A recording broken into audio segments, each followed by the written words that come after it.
An overnight fire on the University of Wisconsin-Milwaukee The campus. theater and surrounding buildings have smoke and water damage. Investigators are checking whether a faulty electrical panel backstage might have been the cause. It's going to take a lot of work to clean that up.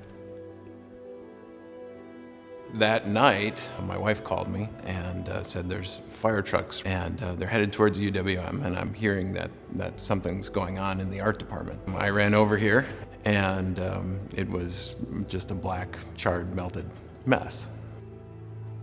It became very apparent very quickly that there was this golden opportunity for us to change the way that we do things. You know, in 1967, when this building was built, I'm sure it looked very contemporary for that time, but the world has changed since 1967. Theater has matured, and I think that this space really reflects those changes.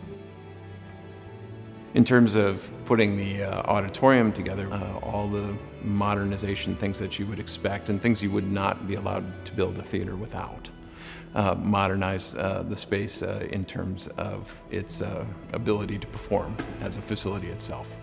I feel like the last couple months, all of a sudden everything kind of came together. It's just this awesome buzz through the whole department. It's exciting. It'll be a great laboratory for our students where they can experiment working with lighting, working with sound, performing, and installing art. You know, when the fire happened, the entire community stepped up and really helped out.